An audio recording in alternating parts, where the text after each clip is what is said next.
इस वक्त दुनिया भर में दज्जाल के शैतानी मंसूबे के मुताबिक और शैतान के पैरोकारों की आनद और हमायत की वजह से बड़ी तेज़ी से फहाशी और बेहयाई का जाल फैलाया जा रहा है। ये फहाशी मर्दों जन के ताल्लुकात को अपने निशाने पर नहीं ले रही, बल्कि इस कौम लूत के घिनौने अमल का रास्ता भी आहिस्ता आहिस्ता हमवार करना शुरू कर दिया है। पाकिस्तान जैसे रवायत परस्त और बड़ी हद तक मजहबी समझे जाने वाले माशरे में भी इसके असरात इस हद तक सलाहियत कर चुके हैं कि अब यहाँ पर आवाम की बड़ी तादाद सोशल मीडिया पर यह कहते हुए नजर आती है कि इस सारे अमल में कोई बुराई नहीं है और ये दो इंसानों का बुनियादी हक है कि वो जैसे चाहें रहें और जो चाहे करें, जबकि फितरी हकीकत इससे बिल्कुल बरक्स है। अवाम की जानब से इस कदर कबूलियत मिलने के बाद पाकिस्तानी ड्रामा और फिल्म इंडस्ट्री ने भी एक ऐसा कदम उठा लिया है कि जिसकी जितनी भी मजम्मत की जाए उतनी कम है। हाल ही में इंडियन OTT पर ऑनर होने वाला पाकिस्तानी ड्रामा सीरियल और वेब सीरीज़ बरज़ख इस मौजू को लेकर आगे बढ़ा रही है।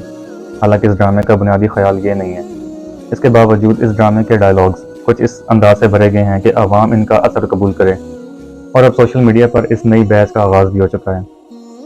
आज की इस वीडियो में हम उन तमाम बातों को ना सिर्फ ज़ेर बहस लाएंगे, बल्कि इसके साथ साथ आपको इस बात का सबूत भी फराहम करेंगे कि इस ड्रामे के बनाने और इसे रिलीज़ करने के पीछे शैतानी हाथ ही है। और इसके साथ साथ ये भी कि ना सिर्फ इंडिया बल्कि पाकिस्तान का फिल्म बनाने का तबका 100% इन्हीं दज्जाली लोगों के ज़रिए कंट्रोल किया जाता है और आम लोगों में इनकी मकबूलियत बढ़ाई जाती है।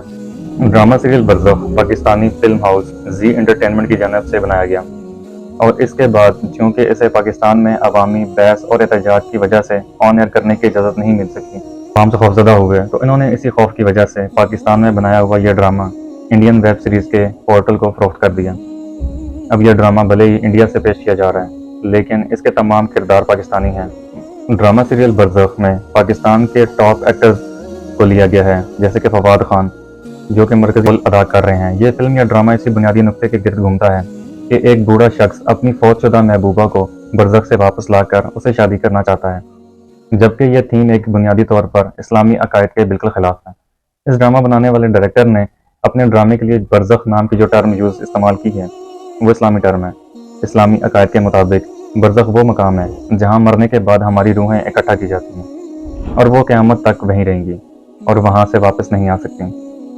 दूसरे अल्फाज में हर इंसान की कब्र ही उसका बरज़ख है। जहन्नमी लोगों को कब्र में आग का बिस्तर दिया जाता है और उनकी जानब जहन्नम की वो खिड़की खोली जाती है जहाँ से न सिर्फ उन्हें जहन्नम का मकान नजर आता है, बल्कि जहन्नम की जानब से आने वाली तपश और लपेटें भी उस कब्र को आग से भर देती हैं।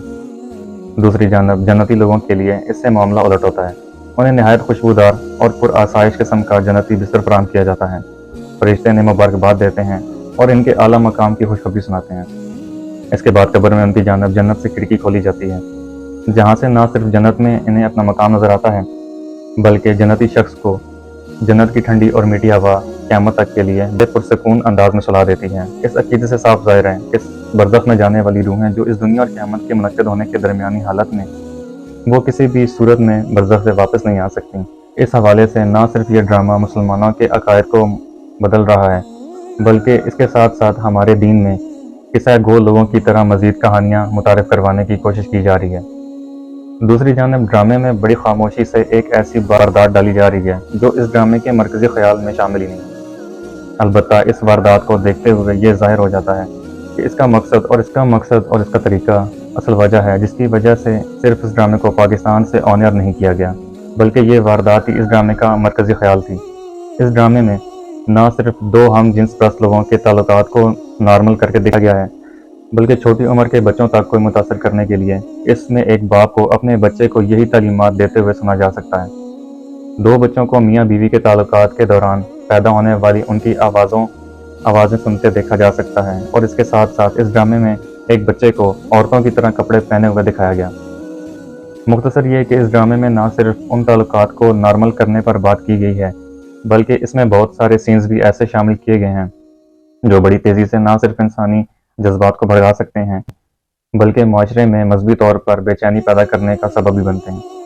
लवातत का यह अमल, जिसे हम जिन्स परस्ती का नाम दिया जाता है और मगरबी इसे सेल्फ जेंडर की तहरीक समझते हैं कि जो अपने आप को जो सिर्फ समझता है उसको वही तस्लीम किया जाता है। ये तहरीक और ये अमल दुनिया की तारीख में नया नहीं है और ख़ुद मुसलमानों, यहूदियों और ईसाइयों की तारीख इस अमल के नतीजे में बर्पा होने वाले एक अजाब के वाक़े से पूरी तरह रोशन है। نہ صرف قرآن کریم میں قوم لوط کا ذکر ہے اور اس کے نتیجے میں ان پر برپا ہونے والے عذاب کا ذکر ہے، بلکہ عیسائیوں اور یہودیوں کے مذہبی لٹریچر میں بھی اس بات کا ذکر کیا گیا ہے، یعنی کہ ان دو مذاہب میں بھی یہ عمل اور یہ تعلق جائز نہیں ہے۔ اس کے ساتھ ساتھ اگر ہم کسی بھی مذہب سے بالاتر ہو کر دیکھیں تب بھی ہمیں یہ تسلیم کرنی پڑے گی کہ ہم جنس پرستی ایک بڑا ہی واہیات قسم کا کام ہے، جو حیوانی خواہشات کی تسکین کا ذریعہ تو ہو سکتی ہے لیکن انسانی خواہشات کی تسکین کا ذریعہ قطعی نہیں ہو سکتی۔ آپ کو یہ بات بھی ذہن میں رکھنی چاہیے کہ یہ واردات پاکستانی معاشرے میں پہلی بار نہیں ڈالی گئی، بلکہ اس ڈرامہ سیریل کا ڈائریکٹر اس سے پہلے بھی ایک ویب سیریز بنا چکا ہے اور لوگوں سے کافی لعنت سمیٹ چکا ہے، اور کچھ ایسے خیالات پیش کرنے کی کوشش کی گئی تھی۔ البتہ فرق یہ ہے کہ اس گزشتہ سیریز میں یہ خیالات ڈھکے چھپے انداز میں فلاسفی میں لپیٹ کر پیش کیے گئے تھے، جبکہ اس ڈرامے میں کھلے عام یہ ساری باتیں کہی جا رہی ہیں، بلکہ ایک باپ تو خود اپنے بیٹے کو ہم جنس پرستی کی تعلیم دیتے ہوئے نظر آتا ہے۔ اس کا مقصد نہ صرف مسلمانوں کے نوجوان بچوں اور نوخیز لڑکیوں کو جلدی جنسی خواہشات کو بھڑکانا ہے، بلکہ انہیں اس گندگی کی جانب مائل کرنا بھی ہے۔ اگر آنے والی اس نسل کے سامنے کوئی اس طرح کی بات کرے یا اس طرح کے کام کرے تو انہیں یہ سب عجیب ہی نہ لگے۔ اس لیے ضروری ہے کہ نہ صرف اس ڈرامے کی مذمت کی جائے بلکہ آئندہ کے لیے ایسے کانٹینٹ پر پابندی لگائی جائے۔ اب مغرب کو بھی ان حرکتوں کا اقرار ہو رہا ہے، اور حالیہ اولمپکس کے دوران جب ایک ٹرانسجنڈر عورت کو ایک اصلی عورت کو مقابلے میں بری طرح پیٹا تو اس سے بھی ایک نیا تنازع کھڑا ہو گیا۔ دراصل وہ ٹرانسجنڈر عورت بایولوجیکلی ایک مرد ہی تھا اور اس نے خود کو عورت ڈکلیئر کیا اور مغرب نے اسے تسلیم بھی کر لیا۔ اس معاملے کی تفصیلات آپ انٹرنیٹ پر دیکھ سکتے ہیں۔ آج یہ ڈرامے بن رہے ہیں تو کل ہماری آنے والی نسلیں یہی حرکتیں کرتے ہوئے نظر آئے گی، اس لیے ضروری یہ ہے کہ اس برائی کی جڑ کا خاتمہ کیا جائے اور اپنی نسلوں کا مستقبل محفوظ کیا جائے۔